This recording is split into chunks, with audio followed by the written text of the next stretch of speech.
ಚಿತ್ರದುರ್ಗದ ಕಾಂಗ್ರೆಸ್ ಶಾಸಕ ವೀರೇಂದ್ರ ಪಪ್ಪಿಗೆ ಇಡಿ ಸಂಕಷ್ಟ ಸದ್ಯಕ್ಕೆ ಮುಗಿಯುವಂತೆ ಕಾಣ್ತಿಲ್ಲ.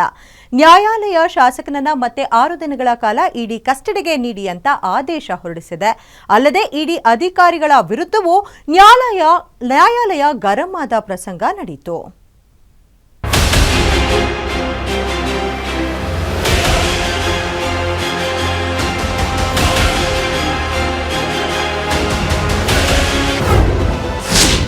ಕಾಂಗ್ರೆಸ್ ಶಾಸಕ ವೀರೇಂದ್ರ ಪಪ್ಪಿಗೆ ಮತ್ತೆ ಕೋರ್ಟ್ ಶಾಕ್. 6 ದಿನಗಳ ಕಾಲ ವೀರೇಂದ್ರ ಪಪ್ಪಿ ಇಡಿ ಕಸ್ಟಡಿಗೆ ಕೊಟ್ಟ ಕೋರ್ಟ್. ಇಡಿ ಅಧಿಕಾರಿಗಳ ವಿರುದ್ಧವೂ ಗರಂ ಆದ ನ್ಯಾಯಾಲಯ. 5 ದಿನಗಳ ಕಾಲ ಇಡಿ ಕಸ್ಟಡಿಯಲ್ಲಿ ವಿಚಾರಣೆಗೆ ಒಳಪಟ್ಟಿದ್ದ ಶಾಸಕ ವೀರೇಂದ್ರ ಪಪ್ಪಿಯನ್ನ ಇಂದು ನ್ಯಾಯಾಲಯಕ್ಕೆ ಹಾಜರುಪಡಿಸಲಾಯಿತು.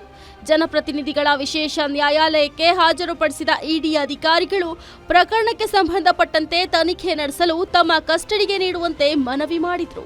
ಆದರೆ ಇದಕ್ಕೆ ವೀರೇಂದ್ರ ಪರ ವಕೀಲರಾದ ಕಿರಣ್ ಜವಳಿ ಅವರು ಆಕ್ಷೇಪಣೆ ಸಲ್ಲಿಕೆ ಮಾಡಿ ಜಾಮೀನು ನೀಡುವಂತೆ ಮನವಿ ಮಾಡಿದ್ರು. ಅಲ್ಲದೆ ಪಪ್ಪಿಗೆ ಇಡಿ ಕಸ್ಟಡಿಯಲ್ಲಿ ಸರಿಯಾಗಿ ನಡೆಸಿಕೊಂಡಿಲ್ಲ ಅಂತ ಆರೋಪ ಮಾಡಿದ್ರು. ಮುಂಜಾನೆ 3ರವರೆಗೂ ಇಡಿ ಕಚೇರಿಯಲ್ಲಿ ಕೂಡಿ ಹಾಕಿ ವಿಚಾರಣೆ ಮಾಡಲಾಗಿದೆ ಅಂತಲೂ ಕೂಡ ಈ ವೇಳೆ ಆರೋಪ ಮಾಡಿದ್ರು.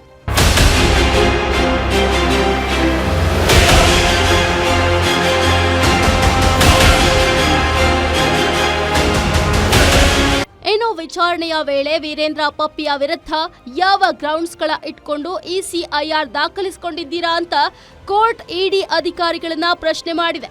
ಈ ವೇಳೆ 2011 ಮತ್ತು 2016ರ ಪ್ರಕರಣವನ್ನು ಉಲ್ಲೇಖ ಮಾಡಿದಾಗ ಕೋರ್ಟ್ ಗರಂ ಆಗಿದೆ. 2011ರ ಪ್ರಕರಣ ಈಗಾಗಲೇ ರದ್ದಾಗಿದೆ. ಇನ್ನು 2016ರ ಸಿಬಿಐ ಪ್ರಕರಣ ಕೂಡ ಕ್ಲೋಸ್ ಆಗಿದೆ. ಅಸ್ತಿತ್ವದಲ್ಲಿ ಇಲ್ಲದ ಪ್ರಕರಣಗಳನ್ನು ತೋರಿಸಿ ಬಂಧನ ಮಾಡಲಾಗಿದೆಯೇ ಅಂತ ಕೋರ್ಟ್ ಅಸಮಾಧಾನ ವ್ಯಕ್ತಪಡಿಸಿತು. ಈ ವೇಳೆ ನ್ಯಾಯಾಲಯಕ್ಕೆ ಉತ್ತರ ನೀಡಲು ಬಂದ ಇಡಿ ಅಧಿಕಾರಿಗಳನ್ನ ಕೂಡ ತರಾಟೆಗೆ ತೆಗೆದುಕೊಂಡಿದೆ.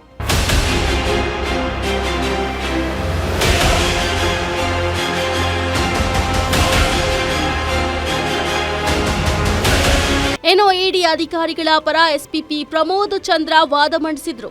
ಇಡಿ ಅಧಿಕಾರಿಗಳು ದಾಳಿ ನಡೆಸಿದಾಗ ಆರೋಪಿಯ ವಿರುದ್ಧ ಮಹತ್ವದ ದಾಖಲೆಗಳು ಪತ್ತೆಯಾಗಿವೆ.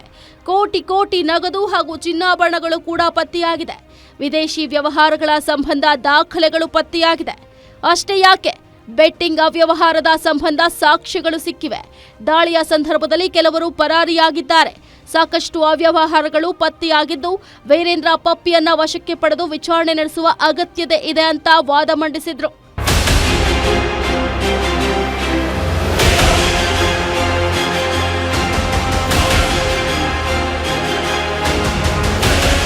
ವಾದ ಹಾಗೂ ಪ್ರತಿವಾದ ಕೇಳಿದ ಜನಪ್ರತಿನಿಧಿಗಳ ವಿಶೇಷ ನ್ಯಾಯಾಲಯ ಶಾಸಕ ವೀರೇಂದ್ರ ಪಪ್ಪಿಯನ್ನ 6 ದಿನಗಳ ಕಾಲ ಇಡಿ ಅಧಿಕಾರಿಗಳ ವಶಕ್ಕೆ ನೀಡಿದೆ.